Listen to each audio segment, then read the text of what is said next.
me was we're to say wrong. maybe I've got luck.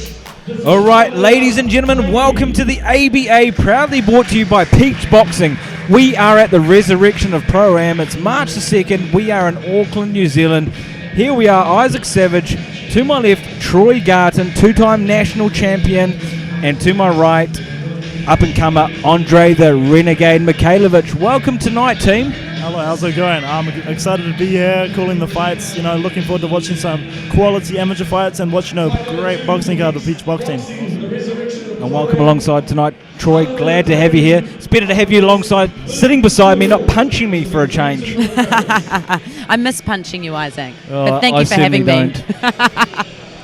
So far, we've had an action-packed lineup. We had the first fight underway. Now we're on to fight number 2. Still got another 11 to go. We have a star-studded lineup. First up now, though, in the blue corner, we've got Billy Tough Tuhoro from Papatoetoe Boxing against Hamuera Tainui from Christchurch, all the way from Woolston Boxing. We've got a few Cantabrians up here today. There in the blue, the Cantabrian. Oh, we have another. Sorry, the blue, the Cantabrian in the red. We have another Orthodox and Southpaw. Again, guys. Yeah. So it'll be interesting to see how these ones play out, these chess matches with an Orthodox and Southpaw. Like, to the casual viewer, it doesn't seem like a big thing, but when you're in there with a Southpaw, when you haven't really sparred or fought that much, it takes a little bit of time to adjust to it and see how he's swiveled off to the right and come back to the center of the ring. As an amateur, holding the center of the ring is so important because you want the judges looking at you.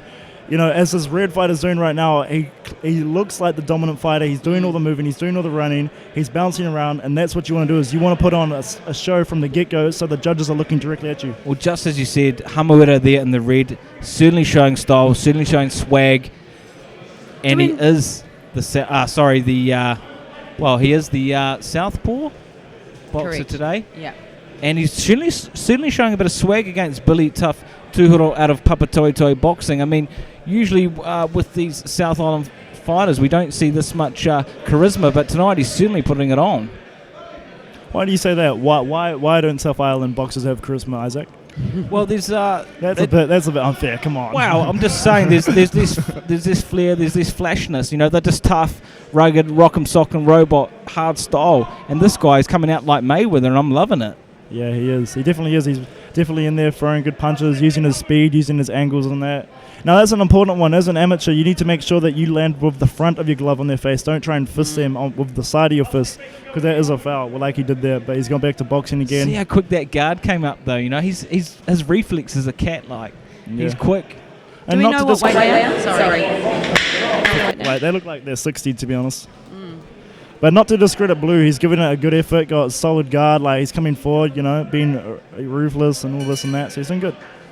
Red round though. But as you guys know, sometimes when you not have it on someone, but the speed and timing just looks a little bit quicker. But let's see if Hamuera can keep it up for the remaining 2 rounds, because you can start off hard, but you've got to finish hard as well. Yeah, absolutely. This is a 3-round fight. It's not a 1-round fight. It's not a 2-round fight. You need to pace yourself like a jog sprint. A jog sprint the whole way through. You don't want to sprint and walk and jog and sprint. It's a jog sprint the whole way through. Saying that, Troy, do you like to start off hard and fast and finish it the way through, or consistent all the way out? What's your style? Oh, I wish you wouldn't have asked that, because I actually have a bit of a slow starter, and I'm working on trying to be a faster starter.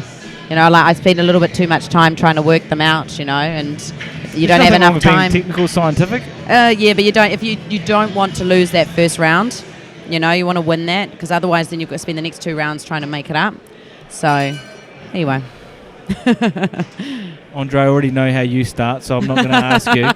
However, we've started off now round 2. I think that's going to change. We've got a 10-rounder coming up. 2. Hamuera there in the red from Canterbury, representing red, and Billy Tough Tuhoro from Papatoetoe Boxing there in the blue. The taller fighter, utilising his range at times. Now it's starting to find that jab. Now that's what he wants to do. If you're the taller fighter, why would you let them on the inside? Use your long, beautiful arms that God has given you. Use that jab. Use your reach. Use your straight right hand. There's no point trying to inside fight a smaller fighter unless you're absolutely confident you can do it.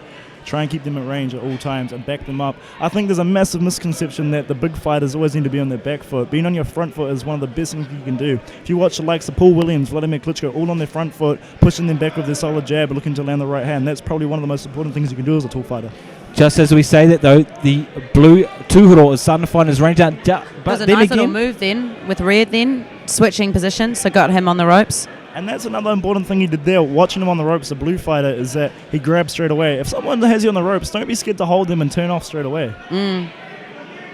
Who cares what the ref says? It's a fight. Tuhoro coming forward now, starting to find his range. Are we seeing the Cantabrian slightly run out of gas, or just having a break from that fast and furious first round? Well, I said jog sprint. He came out sprinting. Yeah. But we'll see how it goes. There's still another 3.5 minutes worth of fighting in the whole fight, so we'll see how it goes. It's always good too to see an evenly matched affair. Someone starting off strong, then coming out in the second round, and we're starting to see a bit more from Billy Tough Tuhoro. He's starting to edge forward now, walking him down, finding that range there. A body shot just landed. Yeah, now the Red's lost a bit of steam in this round, especially over the last minute or so. So it'll be interesting to see what that 1 minute break does for you. Troy, as a fighter, what do you think that 1 minute break does to you? Do you reset completely? How do you go about that 1 minute break? Completely reset. Yeah. You put aside the other rounds, just go out there and focus on what you have to do next. Exactly how I do it. Reset, sit down, take a deep breath in, smart. Yeah, breathing's the most important part of that little minute break. Yeah. It's going to be interesting too, with that reset, who can suck in the most energy, who's going to get the most out of it and come out for, as they say, the money round number 3. Tuhoro standing, Hamuera just sitting there in the ring, breathing heavily. It's going to be interesting how they pace it out for this last 2 minute round. Andre, were you a sitter or a stander in the amateurs when you fought? I stood Yeah, the me whole time too. there. But yeah. Everyone's different. There'll be different reasons for it, but if I sat down, I'd feel like I'm having a break and not want to get back up, so I always just stay standing. I like to sit down now as a pro. You've got a lot of rounds to do, though. But it's also because it's easier for Zach to talk to me. Like, we sit down and we look at each other and shit. It's a bit more. Okay. It's different. It's also on the coach's style as well, like what he wants to do. I think it's as you just do what makes you feel comfortable. Exactly. Here are round 3, both boys banging it out. Starting off hard. It's going to be an interesting round. Now, this is the issue. Like I said, with an amateur fight, is you want to do that jog sprint. You can't sprint for the first minute and then be completely out of gas. And I feel like this is what the Red's doing. So it'll be interesting to see how he goes down the final stretch of this fight, especially in the last 30 seconds when that could be make or break. The last 30 seconds in an amateur fight is so important of each round because that's when the judges are really looking, and if it's a close round, that's when you can steal rounds. Flurries, brother. Flurries. It's a close fight at the moment. The second round could have gone to the blue. I feel like the Red won the first round, so this is a make-or-break round now. As you said it, Andre, it is a make-or-break round. Money round, as I say. We're almost up to the halfway point. Pretty hard to call right now with both boys throwing punches and bunches, but Tough Tuhoro come forward then, landed a few. It's still an evenly contested affair, though, and 1 minute down, 1 minute to go. Now, this final minute's going to be so important because they may have spiked with all their energy, and to see this final little part will be interesting. See Red's coming on, throwing his punches, Blue's holding. Now, what Blue wants to do is get behind his jab, push him back, and look to land those straight punches. Straight punches are so underrated in amateur boxing. Everybody wants to go on with the hooks and the uppercuts like Tyson, but watch Klitschko, watch what he does, Use your straights, man. They can pop someone's head back and make them look like an amateur, like a proper amateur, you know what I'm saying? Just as you called it, Andre, we've got 30 to go. Let's watch these shots. Who's going to see who lands these cleaner ones to take that round away, as you said earlier.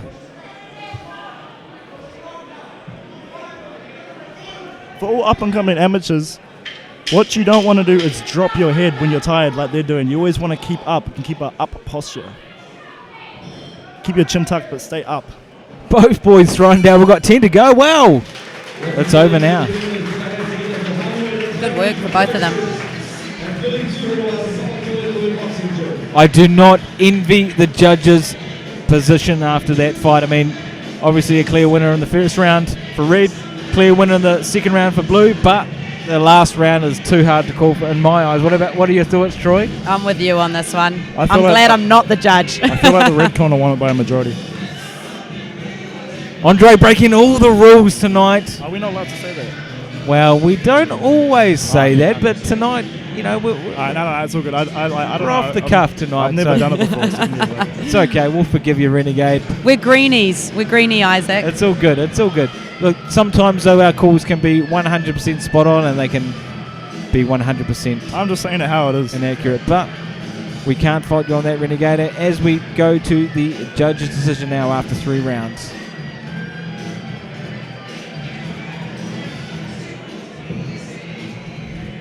Big shout out for everybody who came out tonight. Much appreciated. Beach boxing, and what a great fight, fight number 2. The judges have scored this bout a unanimous decision in favour of the red corner.